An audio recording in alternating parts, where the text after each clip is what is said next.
No livro A Riqueza de Todos, o renomado economista Jeffrey Sachs expõe a perigosa trajetória que a humanidade vem seguindo por não reagir aos desafios mundiais deste milênio.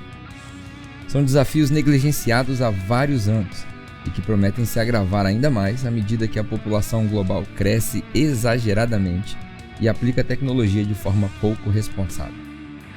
Neste ensaio alarmante, mas sobretudo otimista, Sachs nos mostra que já existem políticas alternativas prontas para serem implementadas, mas será necessária uma cooperação global entre nações, empresas e cidadãos conscientes para que o planeta chegue à metade deste século estabilizado, próspero e ambientalmente sustentável. O crescimento populacional descontrolado é o desafio mais importante e imediato para as nações. Em 2050, Sachs estima que seremos quase 9 bilhões de pessoas, 1,7 bilhão a mais do que hoje. Este livro foi escrito em 2008. Utilizando gráficos e tabelas de institutos de pesquisa mundialmente respeitados, o autor mostra que o planeta terá sérias dificuldades para comportar essa superpopulação e suprir as suas necessidades.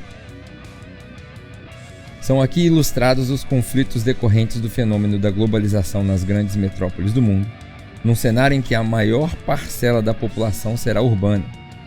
O agravamento da desertificação e do aquecimento global é analisado em cálculos e estudos coletados pelo autor sobre a ação contínua e irresponsável do homem no meio ambiente. Os mais pobres do mundo, hoje vítimas de epidemias, guerras civis e fome, serão os mais prejudicados pelas futuras ameaças. A riqueza de todos, a construção de uma economia sustentável em um planeta superpovoado, poluído e pobre, prova de forma enfática e esclarecedora que resolver estes e outros problemas globais não representa uma despesa exorbitante e desnecessária, mas uma ação capaz de proporcionar mudanças concretas e duradouras. Sachs nos dá uma verdadeira aula de geopolítica internacional com estratégias que visam o bem-estar de toda a humanidade no século XXI. A introdução dessa mensagem é a leitura das palavras escritas nas abas deste livro, A Riqueza de Todos, escrito por um economista muito famoso, Jeffrey Sachs.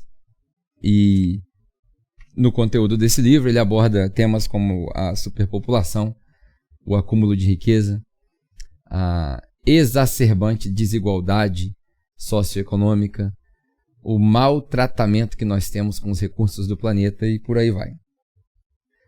Eu li tudo isso porque, com base nessa leitura, eu quero apresentar alguns insights hoje sobre economia. Nós estamos no meio de uma série falando a respeito das 7 esferas de influência da sociedade. Falamos de família, falamos de governo, vamos falar de artes, esportes, entretenimento, educação, religião, mas hoje a bola da vez é economia. E economia é um assunto muito vasto.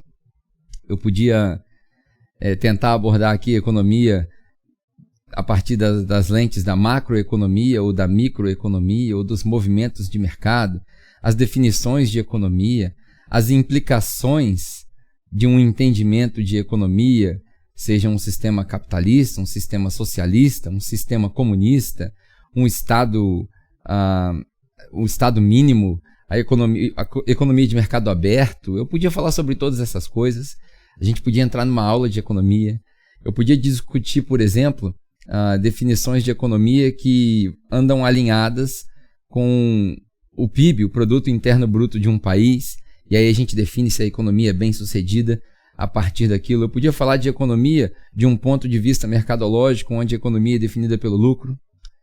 Mas aí eu me lembro que, pelo menos para nós cristãos, num quesito individual, Jesus deixa uma parábola para nós em Lucas capítulo 12, onde ele deixa muito claro que a vida do homem não consiste no acúmulo dos seus bens. Nós já falamos sobre isso aqui. Então, o que é economia na vista de Deus? O que é economia de um ponto de vista cristão? O que é uma cosmovisão cristã a respeito de economia? É sobre isso que eu quero falar hoje, e é por isso que eu usei esse livro. Esse livro trata de um problema gravíssimo que nós vamos provavelmente ter que enfrentar, que é o problema da fome. num planeta que desperdiça toneladas e toneladas de alimento, outras pessoas passam fome, né? Algumas ideias contraditórias também eu tirei desse livro, Free Economics, um livro muito antigo. Você pode estudar também, tem várias ideias aqui sobre economia e a influência da economia no nosso dia a dia. Como sempre, alguma literatura para você acompanhar. Mas hoje, antes de entrar na economia, eu quero afirmar o seguinte. Nós vivemos numa economia de especulação. Como você viu nesse pequeno clipe na entrada, nós vivemos uma economia de especulação porque os índices que acompanham a estabilidade da economia, da bolsa de valores, são muito especulativos. Nós passamos pela era da economia da autossubsistência, como você já viu, a era da industrialização, passamos pela era da informação. Alguns economistas dizem que essas transições foram diminuindo o espaço de tempo entre elas. Na economia da autossubsistência, nós vivemos milhares de anos com ela, e aí apareceu a era industrial, a manufaturação, se essa é a palavra, o manufaturamento, não sei bem qual é a palavra, mas o surgimento das fábricas e da produção em linha, da alta produção, e como a gente usa a tecnologia, como o economista Jeffrey Sachs bem disse, de uma maneira descabida, de uma maneira desproporcional. Chegamos na era da informação e da economia da informação, onde aqueles que detinham informação tinham o poder já não era mais detido só por quem detinha propriedades, como era mais antigamente, e aí as televisões, as mídias, o quarto poder, nós chamamos do quarto poder, né? Nós temos o poder executivo, legislativo, no meio da política, e aí a gente costuma nomear esses três poderes, e agora é bem comum a gente nomear o quarto poder, a mídia, com a influência que ela tem. Mas eu quero deixar muito claro que no nosso tempo a gente vive a economia da especulação, uma economia muito volátil. Por quê? Vou te dar um exemplo do que aconteceu nesse mês. Nós estamos em julho de 2020, no meio dessa pandemia aqui no Brasil, alguns países já se recuperando da pandemia do coronavírus. Nesse mês, aconteceram dois exemplos que me chamaram a atenção.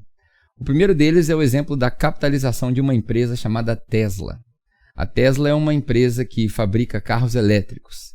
Ela é presidida por um senhor chamado Elon Musk, que se apresenta, né, como ídolo de muitas pessoas pelas suas inovações, é também sócio majoritário de uma empresa de exploração do espaço chamada SpaceX. Ele é dono também da empresa que fabrica as baterias dos carros e das casas futuristas elétricas e muitas outras coisas. O Elon Musk é um cara que chama muito a atenção. Nesse mês, a Tesla, empresa que, se eu não me engano, parte das ações é detida por ele, que não foi ele que inventou, ele comprou a Tesla. Ela entrou para um índice, um grupo de 500 empresas de um índice chamado S&P 500 nos Estados Unidos. São 500 empresas que compõem esse índice.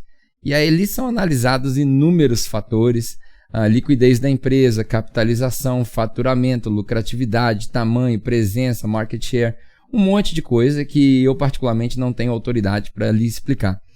Mas a Tesla entrou para o índice do S&P 500 como a empresa de carros mais valiosa do mercado, no mundo.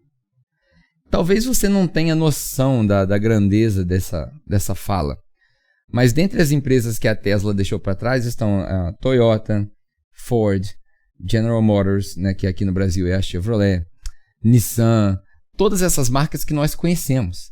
Aqui no Brasil a gente nem tem Tesla ainda e já é a empresa de carros mais valiosa do mundo. A Tesla deixou para trás a Toyota, que ficou no segundo lugar desse índice, com uma capitalização de aproximadamente 250 bilhões de dólares. Capitalização de 250 bilhões de dólares. Ao passo que a capitalização da Toyota esse ano, se eu não me engano, é de aproximadamente 180 ou 170 bilhões de dólares. Ou seja, a Tesla num nível bem maior, quase o dobro, dependendo das especulações. E o fato curioso é que a Tesla, você sabe quantos carros a Tesla vendeu esse ano?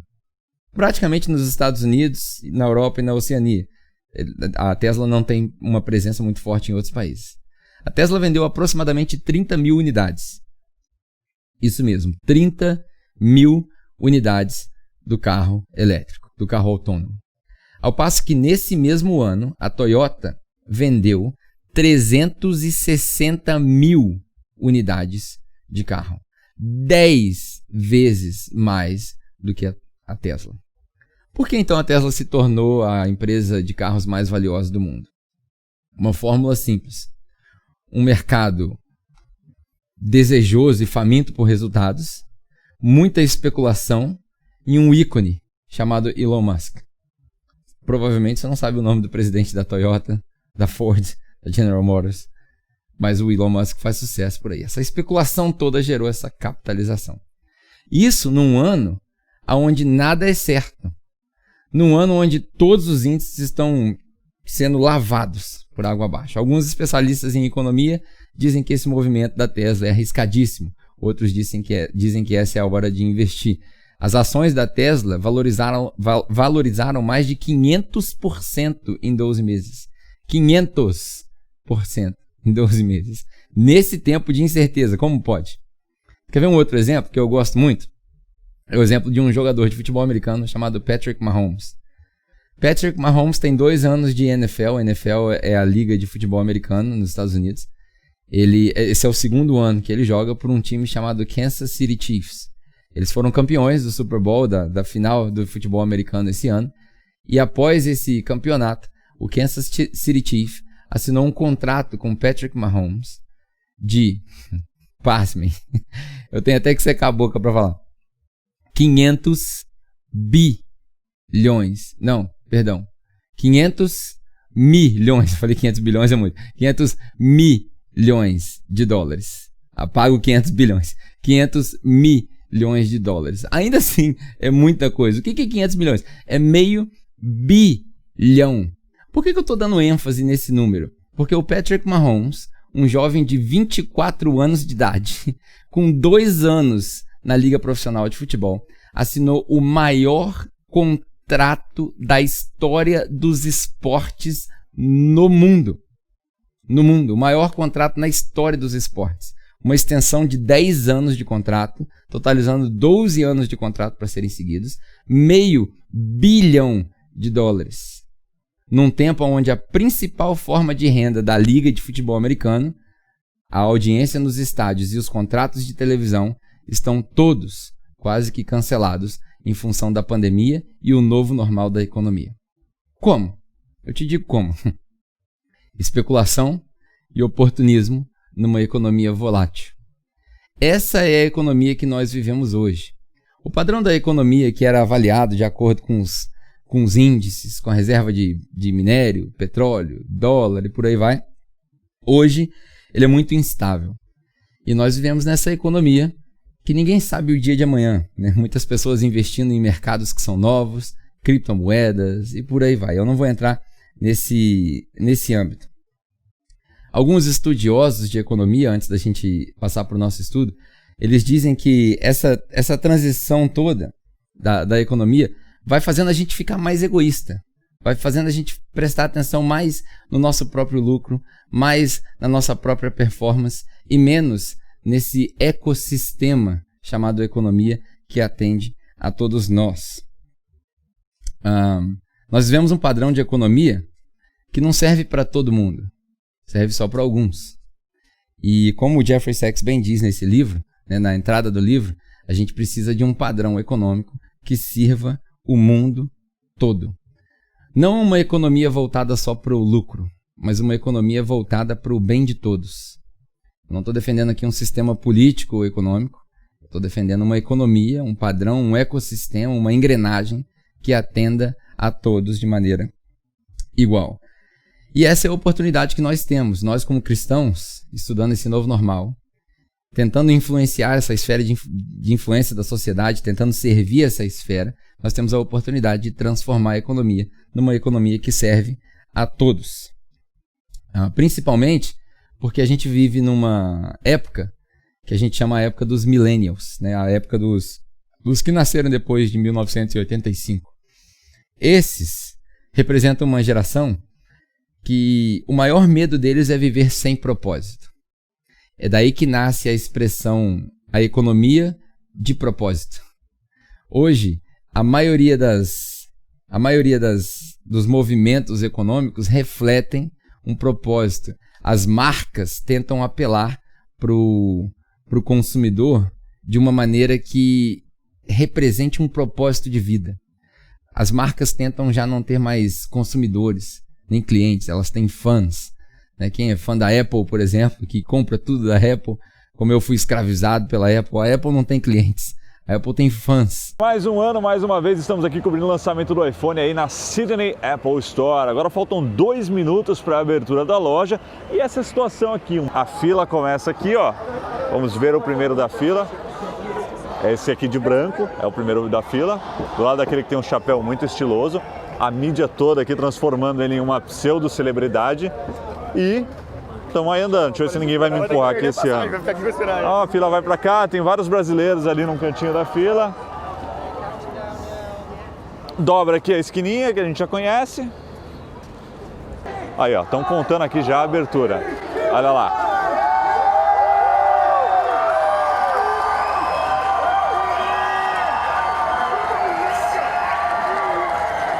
Olha a galera lá nos andares de cima. Entraram aí as pessoas e é isso aí, começa as vendas de mais um iPhone. E esse é um movimento, que essa economia do propósito de viver por algo maior reflete muito bem com os millennials. Não é à toa que no meio da igreja, no meio cristão, o livro mais vendido do meio cristão, nos tempos modernos, obviamente, é um livro chamado Uma Vida com um Propósito, do Rick Warren.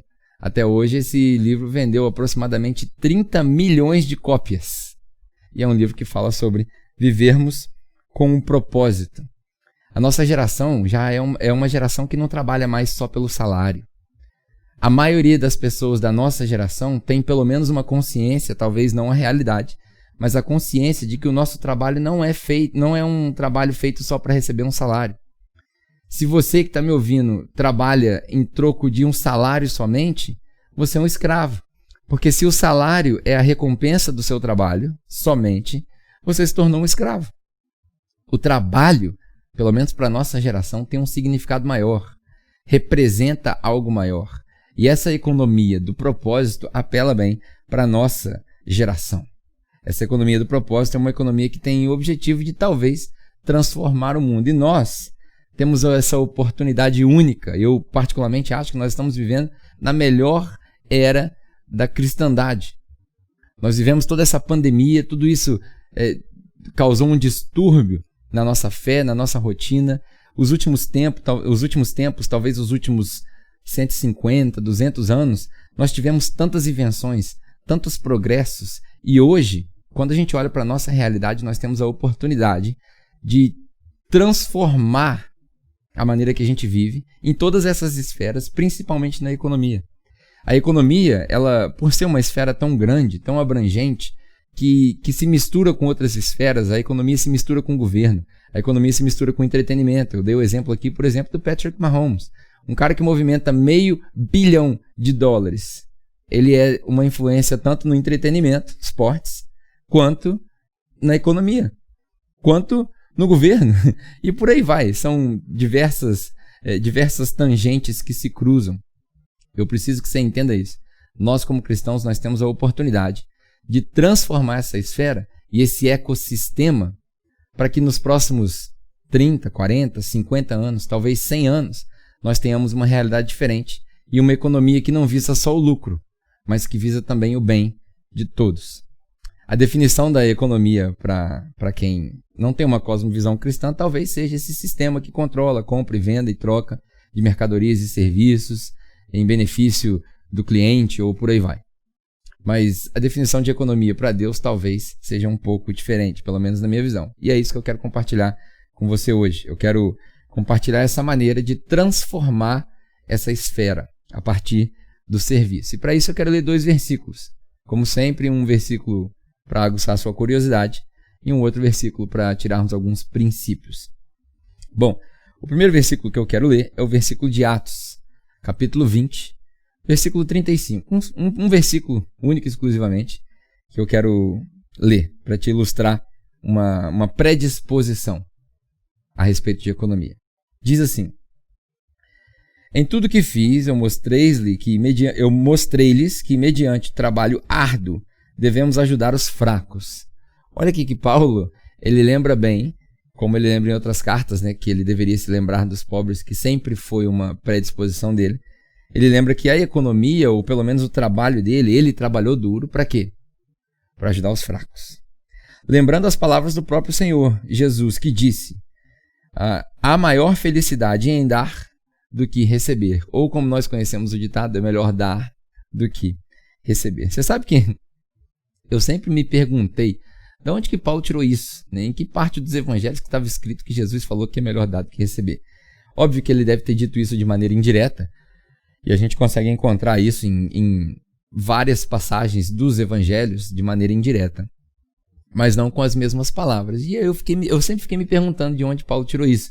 Se foi uma conclusão, se foi algo que Jesus disse, mas nunca foi escrito, se foi uma experiência que Paulo teve quando ele recebeu esse evangelho de Jesus, seja lá o que for. Quando Paulo diz isso com tanta convicção aos que o ouviam, ele quer dizer que o próprio Jesus Cristo tinha mais prazer em dar do que receber. Talvez, porque quando eu e você doamos, seja algo que a gente não precisa mais, ou algo que a gente vê alguém com necessidade, ou dinheiro, enfim, quando nós contribuímos com alguém, nós nos colocamos no lugar de ser resposta de uma oração, talvez. Talvez a pessoa precisasse de algo e você foi a resposta de Deus para aquela pessoa.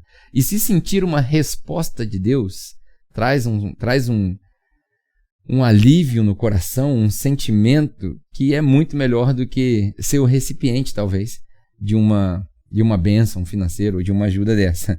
E toda a economia cristã deve ter o objetivo, sempre, de equilibrar. Eu gosto dessa palavra equilíbrio.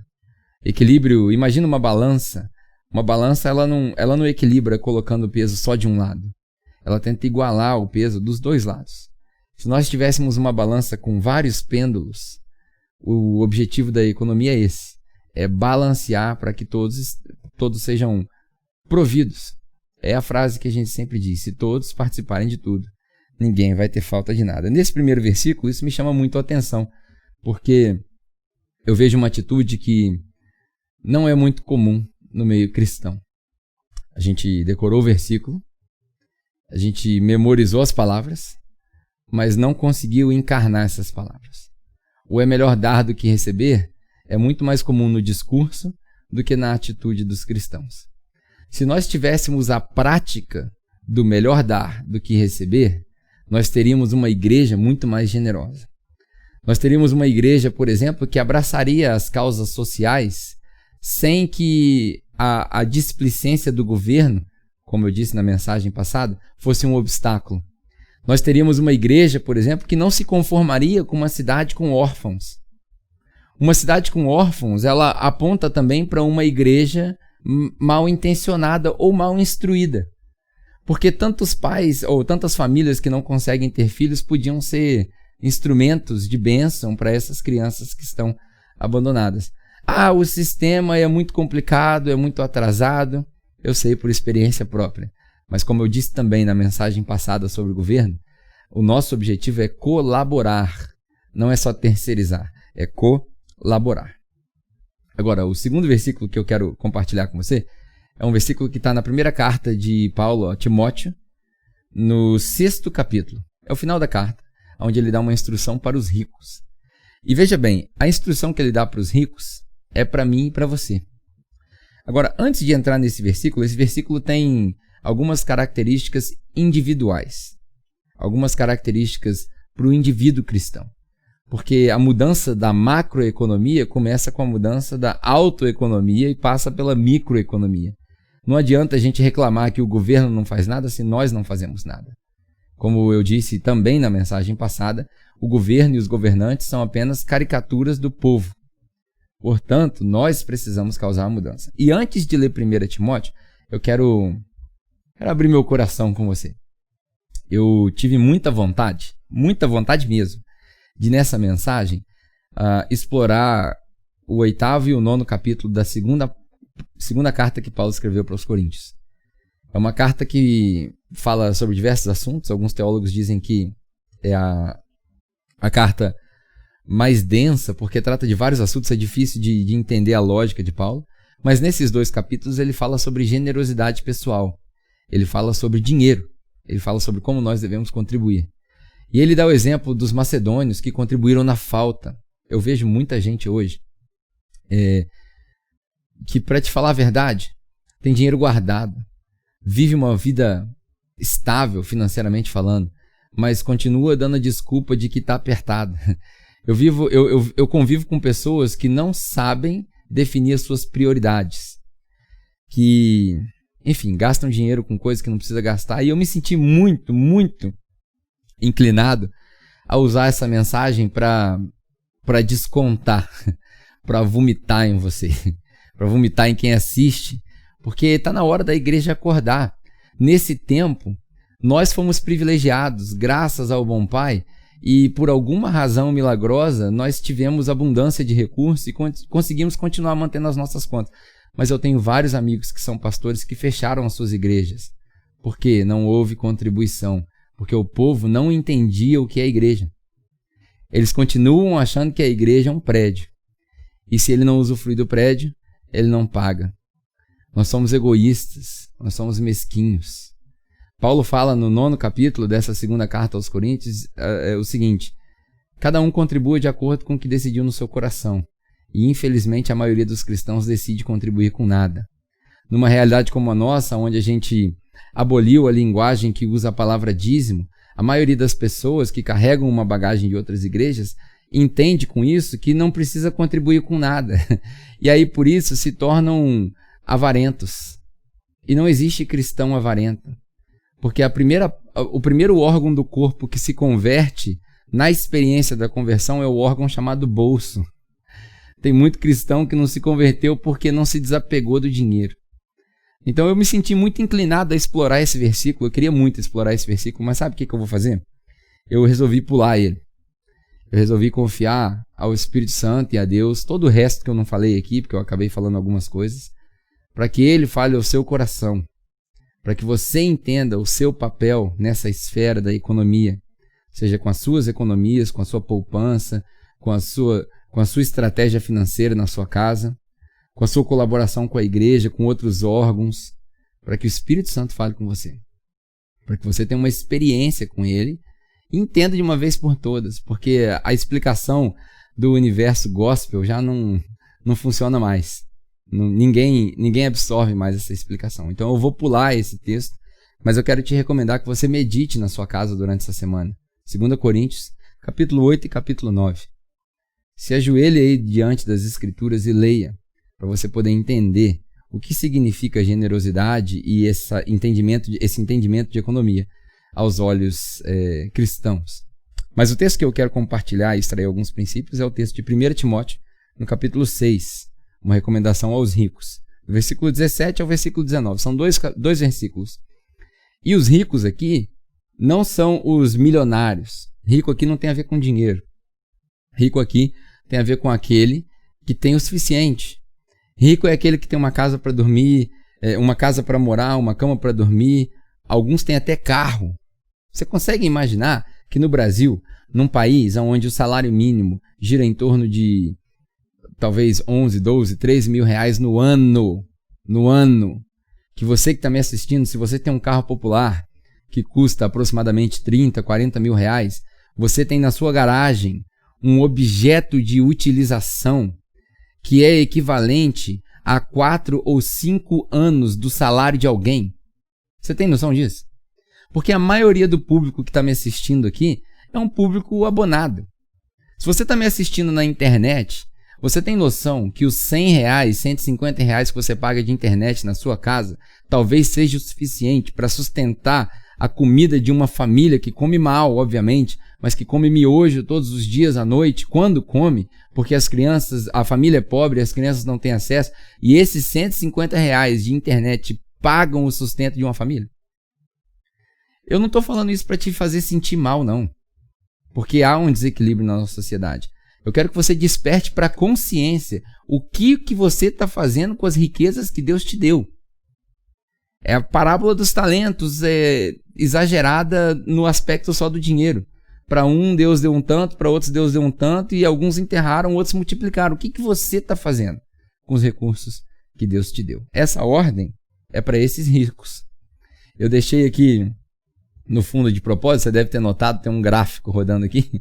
Esse gráfico é de propósito, porque esse gráfico demonstra a ganância da maioria, obviamente, das pessoas, quando compram e vendem ações no mercado em busca de lucros imediatos. Esse é o universo que nós vivemos hoje. Vamos lá, 1 Timóteo, capítulo 6, diz o seguinte, versículo 17. Ordene aos que são ricos, eu e você. Eu sou rico. E na sua casa aí você pode dizer isso, eu sou rico. Fala, eu sou rico. Talvez você está assim, o Pedro agora endoidou, está falando a gente repetir as coisas. Não, eu preciso que você repita para você entender. Eu sou rico. Se você tem mais de um par de tênis, você é rico. Se você almoçou hoje, ou jantou, ou tomou café da manhã, se você tem 3 refeições no dia, você é rico. Se você está assistindo na internet, você é rico. Se você tem um celular, você é rico. Se você tem mais de 3 peças de roupa, você é mais rico do que talvez 80% do mundo. Você é uma pessoa rica. Ordene aos ricos, Timóteo, no presente mundo, e aí ele falava, obviamente, 2000 anos atrás, mas vale para nós hoje do mesmo jeito, que não sejam arrogantes. Quantas pessoas se julgam arrogantes porque colocam a definição do seu caráter no dinheiro? E nem ponham a sua esperança na incerteza da riqueza. Olha só que interessante. As riquezas são incertas. Basta um sopro do vento. Nós estamos vivendo no meio do corona, gente. Quantas pessoas com milhões e milhões de reais na conta talvez foram entubadas, passaram por uma necessidade de saúde e dinheiro nenhum conseguiu comprar a solução do problema. Não ponham a sua esperança na incerteza da riqueza, mas em Deus, que de tudo nos provê ricamente para a nossa satisfação. Primeira coisa que eu quero que você tire como princípio desses versículos que nós vamos ler. Logo, já eu quero compartilhar algumas ideias, mas esses versículos que nós estamos lendo. Primeira coisa, o objetivo da economia não é ostentação.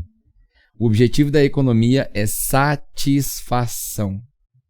Grave bem isso que eu estou te falando. O objetivo da economia não é ostentação.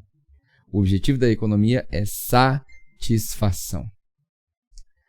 Isso é difícil da gente entender hoje porque nós ensinamos ostentação nas nossas casas. A televisão toca clipes de ostentação. A novela mostra ostentação. A economia aponta para a ostentação. Os shoppings são um exercício de ostentação. As igrejas são um exercício de ostentação. Quando as mulheres se arrumam com roupas luxuosas e sapatos luxuosos e os homens vestem relógios e roupas carérrimas para poder se mostrar superiores no encontro dominical. Todos os nossos ambientes apontam para a ostentação, mas o objetivo da economia é satisfação. Nós ensinamos isso inconscientemente nas nossas casas para as nossas crianças, porque no momento talvez do almoço a gente ensina gula para as crianças. Come mais um pouquinho, tá gostoso. A gente compra biscoito para os nossos filhos porque nós somos ricos, a gente tem dinheiro para comprar biscoito de R$ 2,99, biscoito piraquê de R$4. Eu e você temos dinheiro para comprar um biscoito de R$4, que é o suficiente para suprir uma família com um pacote de miojo que mora numa situação muito pior que a nossa. E a gente gasta, eu estou falando isso de experiência própria, a gente gasta esse dinheiro sem ter noção. E aí a gente abre o pacote de biscoito, dá para a criança não come, a gente abandona o pacote de biscoito na metade e o biscoito murcha, a gente joga fora. A gente estraga a comida na nossa geladeira, a gente joga a comida fora depois do almoço. Você tem noção da tristeza que é para alguém que vive no lixão, para alguém que vive com fome, para alguém que tem uma refeição por dia, se ele tivesse a possibilidade de olhar o seu almoço, a sua fartura com 5 opções, arroz, feijão, macarrão, batata frita, salada e carne, e quando você acaba, sobra no prato, você raspa o prato e joga fora. Essa é a realidade de nós, ricos. Esse é o padrão da economia que a gente tem. Não sejam arrogantes. A gente ensina isso de berço.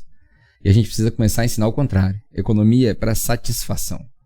Ensina para os seus filhos na mesa. Pega um pouco. Quando você acabar, se você não estiver satisfeito, você repete. Existe uma diferença entre satisfeito e cheio. Eu vejo muito isso, as crianças dizendo, quer mais, meu filho? Não, eu estou cheio. A gente não precisa estar cheio. A gente precisa estar satisfeito. Esse é o objetivo. E ele continua o versículo dizendo o seguinte: ordene-lhes que pratiquem o bem, sejam ricos em boas obras, generosos e prontos para repartir. Eu podia pregar uma mensagem inteira só nisso daqui. Generosos e prontos para repartir. Segunda coisa que eu quero que você anote aí, né? A primeira, o objetivo da economia não é ostentação, é satisfação. A segunda, o objetivo das riquezas não é ficar bem, é fazer o bem. O objetivo das nossas riquezas não é ficar bem, é fazer o bem. Você deveria estar trabalhando, economizando e investindo, não é para juntar tesouros. Lembra da parábola de Lucas lá? O cara junta um monte de coisa e fala, o que eu vou fazer? Eu tenho tanta coisa. Ah, já sei. Vou destruir meus celeiros para poder construir outros maiores e guardar. Aí Jesus chega para ele e fala assim, tu é um imbecil, um idiota, tolo. Essa é a palavra, tolo. Não sabe que hoje à noite pedirão sua alma. Ou seja, a gente precisa se programar, obviamente, ter uma vida coerente, mas o mais importante é que nós aprendamos aqui que o objetivo da riqueza não é ficar bem, é fazer o bem. Talvez alguém pergunte para você assim, aonde está a sua fortuna? Toda vez que alguém me pergunta onde está a sua fortuna, a minha inclinação imediata é apontar para as pessoas que eu influenciei. A minha fortuna está no legado que eu deixo dentro de cada pessoa. Essa é a minha fortuna. E essa é a única fortuna que transcende. Fazer o bem deveria ser natural do cristão. Generosidade, como ele cita aqui nesse versículo, é um fruto do Espírito. Porque para ser generoso, você precisa exercitar todas as manifestações do fruto do Espírito. Por exemplo, quando a gente fala de amor, benignidade, autocontrole, compaixão, as manifestações do fruto do Espírito que Paulo escreve, para você ser generoso, você precisa exercitar tudo isso. Você precisa ter paciência para discernir, você precisa ter compaixão, você precisa ter amor. Tudo isso você exercita quando você é generoso. Quando você fala assim, esse mês, vamos dar o exemplo da contribuição da igreja, que é o que é realidade para todos nós. Mas isso pode se aplicar ao seu vizinho, ao seu parente, à necessidade de alguém que você conhece, alguém do seu trabalho, enfim. Desde que seja financeiro, isso se aplica em qualquer área. Mas suponha que você fala assim, esse mês eu vou dar R$100, separei R$100, mas você tem guardado lá mais 800, 900. E aí aparece uma oportunidade que você pode contribuir mais. Não vai te faltar. Na verdade, o não vai te faltar é muito raso. Porque o exemplo que eu dei dos macedônios, eles contribuíram na falta, no aperto. E você pode. Por que não fazer? Generosidade é uma manifestação do fruto do Espírito Santo, né? Não existe cristão avarento, eu já falei isso daqui. Cristão avarento é uma contradição. Porque, como eu disse, o primeiro órgão a se converter é o bolso. A gente precisa converter o nosso bolso primeiro. Não é à toa que Jesus usa mamon, né, o Deus, a linguagem que ele usa para esse Deus, que é o dinheiro. Ninguém consegue servir a dois deuses. Ou você serve o dinheiro, ou você serve a Deus. Mas uma pergunta para você. Você está servindo quem? Você junta dinheiro para quê? Eu vou falar aqui sobre juntar dinheiro, já já. E aí, ainda nesse versículo, ele fala assim, a gente deve ser pronto para ser generoso e para repartir. Olha que interessante, repartir, a palavra repartir no grego, é uma palavra que se pronuncia koinonikos. Koinonikos ou koinonikos. Que é muito parecida com a palavra economia. Economia em grego é oikonomia. E essa palavra oikos, que está na raiz dessas duas palavras, significa aquilo que está dentro da sua casa, né? O seu lar. Gerenciar bem, é assim que a gente fala da mordomia cristã, gerenciar bem aquilo que você tem. O gerenciamento do que você tem, ele está diretamente ligado à sua generosidade. É para isso que a gente gerencia o que a gente tem. Por quê? Porque Deus sempre se encarrega de prover a quem está disposto a socorrer. É a famosa passagem lá de 2 Coríntios 9, que eu pedi para você ler durante a semana, que ele fala, aquele que dá semente é o que semeia. Deus sempre está disposto a prover para aqueles que estão dispostos a socorrer. É como que se A vida do cristão, uma analogia boa, é o seguinte: quando se trata de finanças, nós não deveremos ser uma piscina que reserva os recursos. A gente deve ser um rio que flui os recursos. Quanto mais entra, mais sai. Quanto mais entra, mais sai. Essa é a vida financeira do cristão. E aí ele termina, o versículo 19, dizendo: dessa forma, eles acumularão um tesouro para si mesmos, um firme fundamento para que na era que há de vir, e assim alcançarão a verdadeira vida. Você quer encontrar um sentido de vida? Seja generoso. Reparta aquilo que você tem. Nós precisamos encontrar uma fórmula dessa economia para todos. Não uma economia que visa só o lucro, mas uma economia que olha para todos. A economia nova, essa economia do propósito, uma economia que coopera e corrobora para um mundo melhor, é uma economia altruísta. Ela não é egoísta. Não é à toa que eu trouxe esse livro como exemplo. A gente precisa começar a pensar nas pessoas que não têm os mesmos recursos, o mesmo acesso. A gente precisa começar a pensar no pobre. Quanto tempo vai durar mais essa desigualdade? Será que a gente vai ter que viver os filmes de ficção científica que a gente vê, onde uma pequena porcentagem do mundo desfruta de recursos, dinheiro e comida, e nós ficamos, com a sobra? Será que a gente vai precisar viver isso? E aí, por último, eu quero concluir com essas observações. São 3 observações em cima desse versículo. A primeira delas é a seguinte: para a gente criar uma economia nova, servir essa esfera de influência, a gente precisa pensar, enquanto cristãos, numa economia para o bem comum. Não para o bem próprio, mas para o bem comum. Uma economia de bem comum. Como que faz isso, Pedro? Começa no individual. Por exemplo, o que você gasta dinheiro, eu sempre disse o seguinte: me mostra o seu orçamento, a sua planilha, e eu vou te dizer onde está o seu coração. É assim que Jesus diz: aonde está o seu tesouro, ali também estará o seu coração. Então eu quero te encorajar a pensar o seguinte: as coisas que você compra beneficiam quem? Quem são os beneficiários das suas compras? Quando você compra uma roupa, isso vai beneficiar quem? Você precisa mesmo? E eu não estou falando aqui, não estou querendo te convidar a uma mudança radical, onde você compra só aquilo que você precisa. Eu sei que numa sociedade capitalista e egoísta como a nossa, mesmo dentro da igreja, nós nunca vamos conseguir fazer isso. Mas talvez diminuir a quantidade de coisas que você tem, viver uma vida minimalista, diminuir a quantidade de roupa, a quantidade de acessório, a quantidade de gasto à toa. Quando você gasta dinheiro todo dia comendo fora, será que você não pensa assim: poxa, hoje eu gastei R$50 de McDonald's, amanhã eu vou gastar mais R$50 de McDonald's. Será que não dá para comer em casa com 100, R$150 durante a semana e economizar uns 100 para poder ajudar outras pessoas? Será que não dá para você abrir mão de um conforto para poder ser bênção para outras pessoas? Você tem 2 carros na garagem, será que não dá para você vender um e abençoar outras pessoas?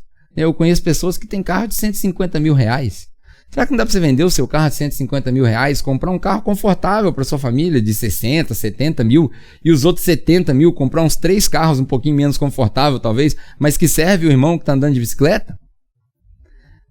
Eu conheço pessoas que têm 3 casas. Tudo bem que você quer usufruir da sua vida, mas será que não dá para você pensar que você pode vender as casas e economizar o dinheiro, e quando você for sair de férias você usa e usar esse dinheiro para abençoar outras pessoas?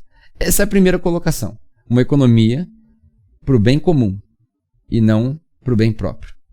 A gente precisa começar a pensar dessa maneira. Para refletir, é melhor dar do que receber. Para refletir, o ser rico em boas obras.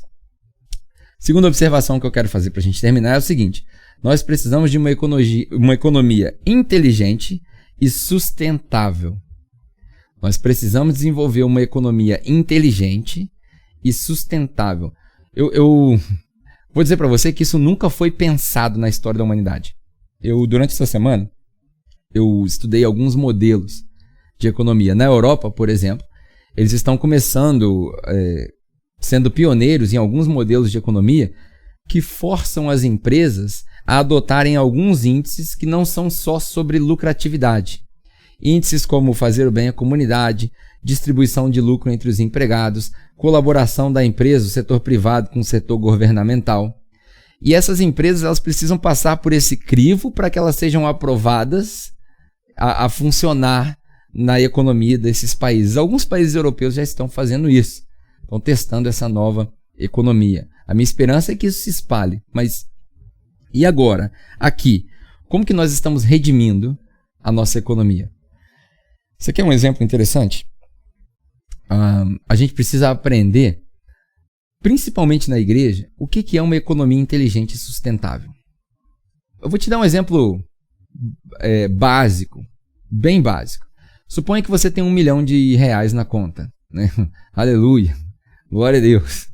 Você está no YouTube aí, você pode colocar no chat aí o seu aleluia, glória a Deus, que eu tenho certeza quando eu falei que eu tenho R$1 milhão, todo mundo recebe. Suponha que o Serginho está aqui atrás da câmera, aqui, aleluia, glória a Deus. Suponha que você tem R$1 milhão. Aí chega alguém para você e fala assim, poxa, eu tenho um projeto que precisa de R$500 mil. Você pode me ajudar? Se você fosse só pela primeira observação que eu fiz, você doaria seus R$500 mil. Isso também é legal. Se Deus te inclinar para isso, que bom. Mas se você for levar em consideração uma economia inteligente e sustentável, você vai olhar para aquele gráfico ali, ó, e vai pensar, bom, se eu investir R$1 milhão e se eu conseguir um investimento sustentável, talvez um CDB que gira em torno aí de 7% ao ano, se tiver um prazo de liquidez de 3 anos, ou talvez um investimento num fundo imobiliário que tem aí 10, 11, 12% ao ano, com uma liquidez mais imediata. São termos da economia. Talvez você pense e fale, poxa, eu vou investir, e se eu investir 10% de R$1 milhão, dá R$100 mil. Em 5 meses, eu consigo ajudar o projeto dessa pessoa e não perdi R$500 mil. Isso é uma economia inteligente e sustentável. Eu conheço pessoalmente pessoas que tiveram o privilégio de levantar fortunas na vida e investiram essa fortuna e de 6 em 6 meses eles fazem um saque dessa fortuna, do lucro dessa fortuna, para investir em projetos missionários. Eu fui alvo de doações desses lucros durante um bom tempo na minha jornada missionária. Eu e você precisamos aprender a redimir a economia. Enquanto algumas pessoas estão usando desses gráficos e desses índices para se enriquecerem, nós usamos para expandir o reino. 2 exemplos de pessoas que são famosos e que eu não posso defender aqui a fé deles, mas que têm praticado isso, são o Bill Gates e o Warren Buffett. São 2 pessoas que resolveram doar suas fortunas e aprenderam que com o lucro dos seus investimentos conseguem fazer uma diferença drástica no mundo. Ah, Pedro, mas você está falando aí de R$1 milhão. Eu não tenho R$1 milhão. Mas se você tivesse disciplina, você que está me assistindo, talvez você tenha aqui 25, 30 anos de idade. Se você nos seus próximos 30 anos separar do seu salário, sem investir nada, só do seu salário, num fundo de investimento conservador, R$500, daqui a 30 anos, ou seja, quando você tiver os seus 60, você terá R$1 milhão para fazer o que eu acabei de te falar. Então, talvez hoje seja o dia, a data de você decidir ter disciplina na sua finança, na sua vida financeira, para que quando você se tornar mais velho, você possa ajudar esses projetos e tenha algo para deixar para as próximas gerações. Talvez você possa desenvolver uma cultura, né? Nos Estados Unidos a gente tem a cultura do give back. Pessoas que foram bem-sucedidas e voltam para suas comunidades com projetos para abençoar essas comunidades. Você sabe qual é a maior catapulta desses projetos de give back para a comunidade? A igreja. A igreja é a melhor plataforma para você devolver para a comunidade. Porque quando você investe na igreja, você não está só pagando aluguel e despesas da igreja. Você está investindo numa entidade, você está investindo numa instituição que procura o bem comum da comunidade onde ela está inserida. É a maior plataforma para give back.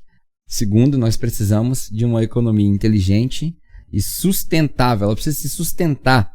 Ela não pode ser momentânea. E por último, eu falei sobre uma economia para o bem comum, uma economia inteligente e sustentável. E por último, uma economia desmaterializada e humanizada. O que é uma economia desmaterializada, Pedro? Uma economia desmaterializada é a economia que valoriza o ser humano e não a criação do ser humano. Essa semana eu vi uma entrevista muito interessante com o Pedro Cardoso, aquele ator, e ele diz o seguinte: nós vivemos numa sociedade interessante. Nós olhamos de fora uma mansão de 3 milhões, 4 milhões, 5 milhões de reais e valorizamos aquela mansão. Uau! Que casa fantástica! Mas se nós somos as pessoas construindo aquela mansão, se tivermos dinheiro para isso, quando alguém é contratado para pintar aquela mansão, ela vira e fala assim: vai custar 5 mil reais. A gente quer negociar preço. Porque a gente valoriza o trabalho final da pintura, mas não valoriza o profissional que pintou. A gente não valoriza o pedreiro, o arquiteto. A gente não dá o valor adequado para as pessoas que põem a mão na massa, literalmente, para construir uma mansão dessas. Por quê? Porque nós vivemos numa economia materializada. Nós vivemos numa economia onde as pessoas dão valor para isso aqui, ó. Eu já usei isso várias vezes. Nós vivemos numa economia onde as pessoas aceitam pagar 7 mil reais por um telefone. 7 mil reais por um telefone. Você sabe por que a gente aceita pagar 7 mil reais por um telefone? Porque eu e você somos burros. Porque há 10 anos atrás, ninguém pagava 7 mil reais por um telefone. O telefone, da Apple principalmente, é como a indústria automobilística. O preço desses carros é basicamente um chute. Eles chutam e, se colar, as pessoas aceitam pagar. Se não colar, as pessoas reformulam o preço e aí a indústria oferece outro preço. Nos termos de economia, a gente fala sobre demanda, né? É a demanda do mercado. Quanto maior a demanda e quanto menor a oferta, maior é o preço. Esses princípios todos podem ser desafiados se a gente tiver uma economia desmaterializada. Se a gente não aceitar pagar 5 mil reais por um pedaço de tecnologia. A nossa economia está muito volátil, né? É uma economia que tudo muda. Hoje a gente não compra mais livro de papel, a gente compra livro digital e coloca milhares de livros que a gente nunca vai ler aqui dentro. Eu devo ter mais de 100 livros que eu nunca vou ler aqui dentro, que eu comprei no impulso e não li ainda. E provavelmente não vou conseguir ler no meu tempo de vida. Uma economia volátil. Por último, eu quero dizer o seguinte: é bem provável que depois de tudo isso que eu falei sobre sermos ricos, o objetivo da economia não é ostentação, é satisfação. O objetivo da economia não é ficar bem, é praticar o bem. Que a gente precisa de uma economia sustentável, que a gente precisa de uma economia inteligente, que a gente precisa de uma economia desmaterializada e humanizada. É bem provável que depois de tudo isso, isso vai entrar aqui e sair aqui na maioria de nós. É bem provável que nós não consigamos transformar a economia. E tudo vai continuar do mesmo jeito. É muito provável que a economia não seja transformada pelas nossas atitudes. Mas tudo começa com o primeiro passo. Toda grande caminhada começa com o primeiro passo. É minha e sua responsabilidade desenvolver essa cultura. Eu essa semana, como toda semana, eu tenho conversa com algumas pessoas mais íntimas. Eles dizem assim: eu não vou fazer reciclagem porque no Brasil ninguém recicla. Isso aqui é uma bagunça mesmo. Nunca vai mudar. Eu não vou obedecer às leis porque aqui ninguém obedece às leis. Nunca vai mudar. E aí, sabe o que nós vamos deixar para as nossas futuras gerações? Nada. Nós vamos deixar uma guerra civil. Isso é o egoísmo no máximo da nossa capacidade. É o que nós estamos criando. A gente precisa mudar. A gente precisa aprender a servir. O nosso objetivo não é conquistar. Nosso objetivo não é governar. Nosso objetivo é servir essas esferas de influência. E aí eu quero deixar essa afirmação para nós fecharmos com isso. Nós só vamos transformar o mundo se a gente aprender a servir o mundo.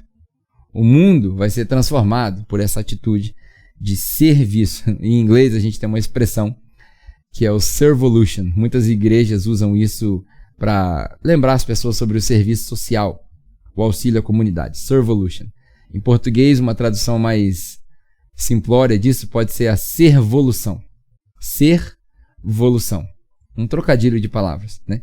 É uma revolução da economia baseada no serviço. E uma evolução da humanidade baseada no Cristo. Olha que interessante. Uma revolução da economia baseada no serviço e uma evolução da humanidade baseada no Cristo. Até hoje, nós vivemos uma humanidade baseada em vários ídolos e fatores, menos no Cristo.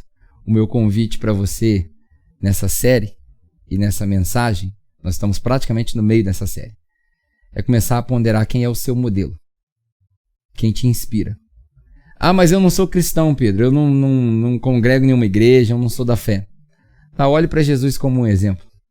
É melhor dar do que receber. É melhor não revidar. Eu não vim para ser servido, mas eu vim para servir.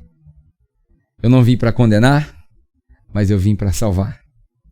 Se o padrão for Jesus, nós alcançaremos essa servolução, uma revolução da economia baseada no serviço e uma evolução da humanidade para um passo aprimorado, baseada no Cristo. Essa é a minha esperança para você essa semana. E se você tiver a oportunidade, eu gostaria muito, muito, muito que você reavaliasse o seu padrão econômico. Senta com a sua esposa, com a sua família e faça o seu planejamento, sua planilha. Quanto eu gasto, quanto eu ganho, o que eu posso economizar, quanto eu posso doar, como eu posso criar na minha casa uma economia para o bem de todos, não só dos meus filhos, mas da comunidade ao meu redor, da minha família, dos meus vizinhos, da minha cidade, da minha igreja. Reavalie. Certamente, você vai encontrar um novo padrão. E a partir desse novo padrão, nós revolucionaremos essa esfera de influência da sociedade, chamada economia. Tá bem?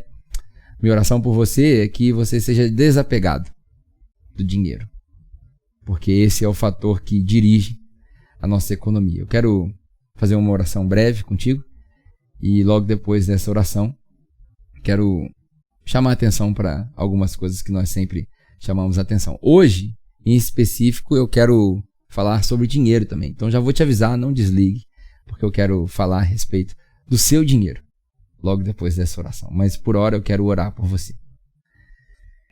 Pai, obrigado por mais uma vez poder compartilhar da sua palavra, daquilo que nós entendemos ser uma lente de interpretação dos seus princípios, dos princípios ensinados pelo seu Filho Jesus.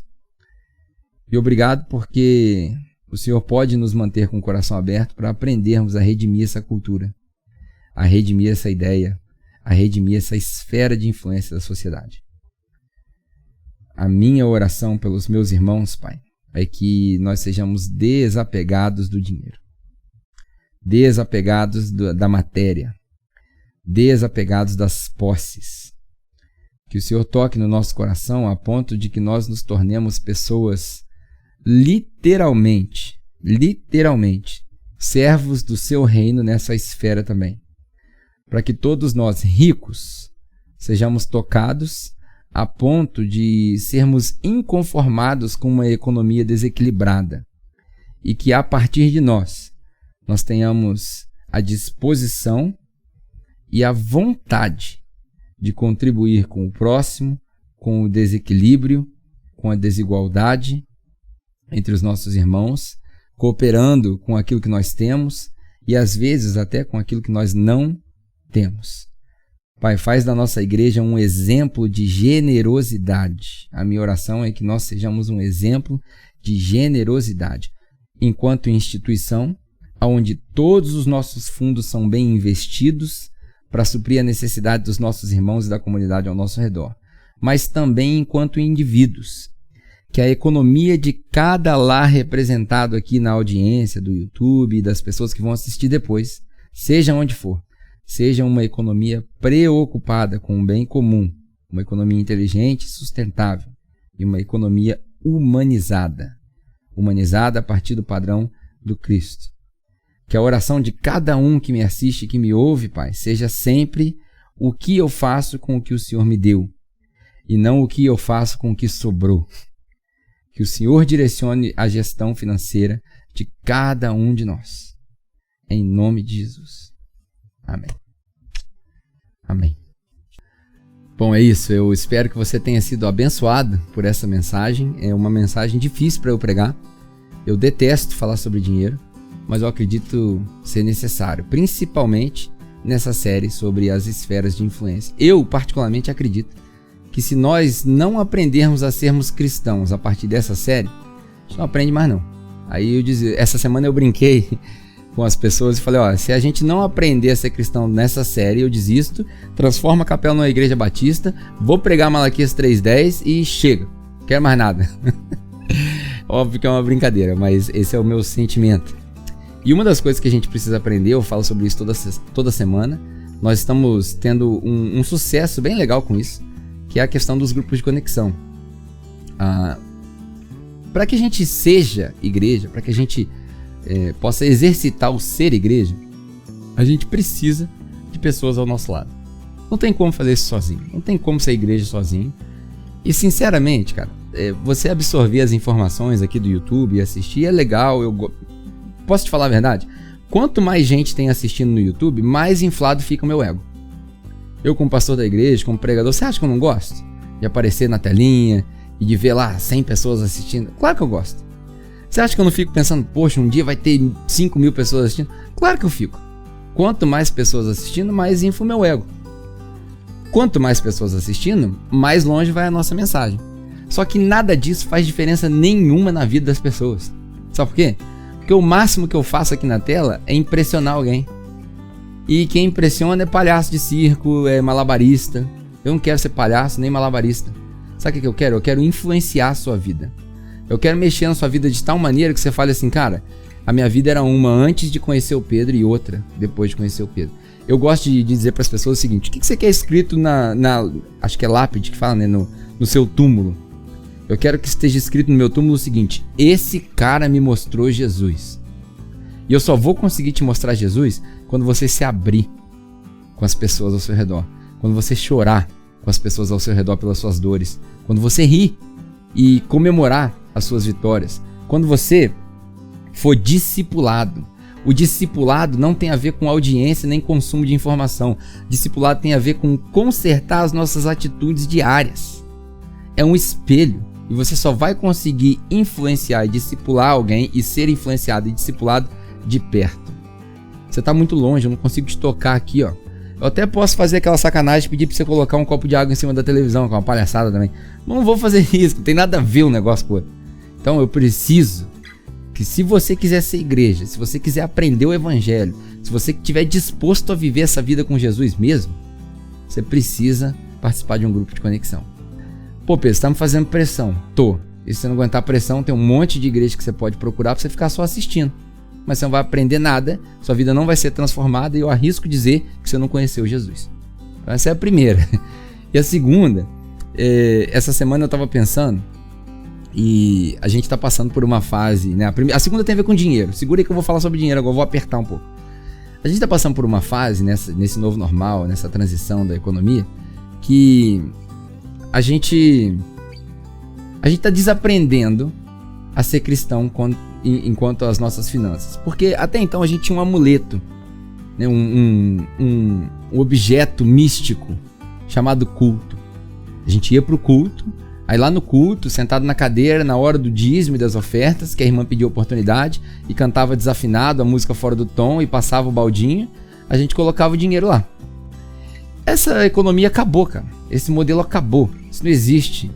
E cá entre nós, se você se propôs até hoje a dar do dízimo, né, das suas finanças, 10% do que você ganha, para sustentar o aluguel de um prédio somente e o salário de quem trabalha lá, cara, você não entendeu nada.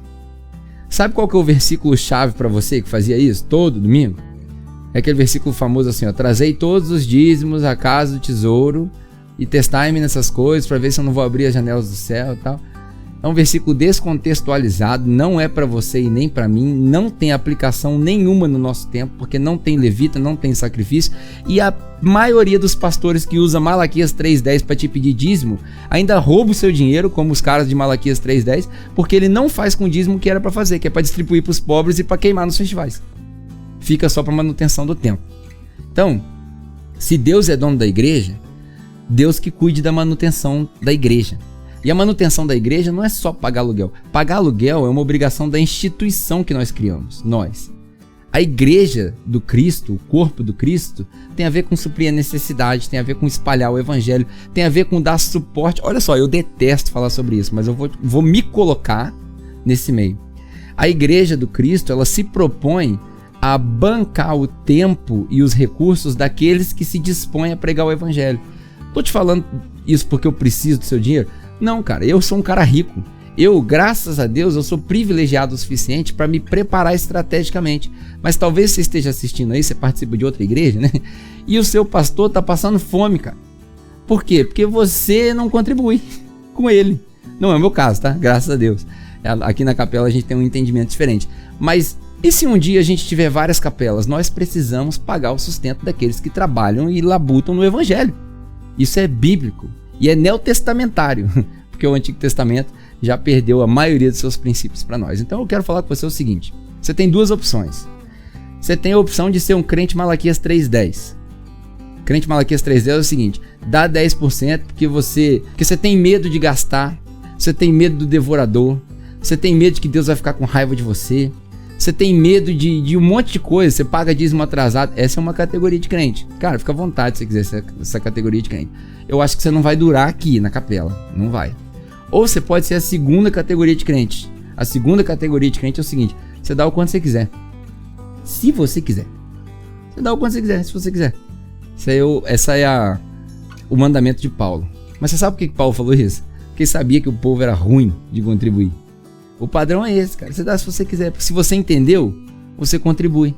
Se você teve uma revelação, se você entendeu o que Jesus fez por você, se você entendeu que essa mensagem está alcançando pessoas que estavam na mesma condição que você estava, se você entendeu que quando seu dinheiro entra na instituição, a gente vai atrás das pessoas que estão precisando para pagar o aluguel de quem está desempregado, para suprir cesta básica para quem está sem comida em casa, para pagar por aqueles que labutam aqui, para trazer essa mensagem para você, para pagar pelos... Se você entendeu, se você é inteligente, você vai contribuir.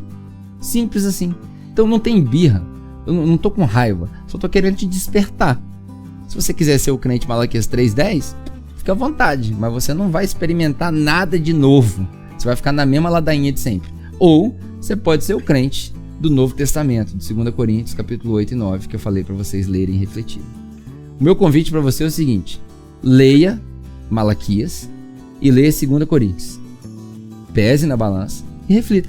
Se você quiser contribuir, é só você escanear esse código aqui, você contribui, o dinheiro vai para a capela. Se você não quiser contribuir, tranquilo também. Fica consumindo, fica no mesmo patamar aí e seja o que Deus quiser. Entendeu? Eu falo isso, as pessoas falam assim: você é doido, você tá dando tiro no seu pé. Cara, eu cansei de dar tiro no pé, meu pé tá arrombado já, eu tô dando tiro na cabeça. Pra ver se vocês entendem de uma vez por todas que o padrão não é esse. Nós estamos escravizados pelo demônio. Demônio que manipula as escrituras do Antigo Testamento, que são tão lindas, pra gente poder aprender um princípio. E aí, o demônio encarnado em outros demônios dentro das igrejas, que fica pregando isso para as pessoas trazerem dinheiro e sustentar os seus impérios. Beleza? Então, a minha ideia para você sobre o grupo de conexão, estava no código aqui anterior, o QR Code, e as contribuições financeiras. No mais, sem querer ser pesado, eu precisava ser sincero contigo a respeito disso. Espero que você tenha uma boa semana e eu espero sinceramente que você revise as suas economias, para você poder entender esse novo padrão de serviço dessa esfera de influência da sociedade. Deus te abençoe, tenha uma ótima semana e até o próximo encontro, se Deus quiser. Tchau, tchau.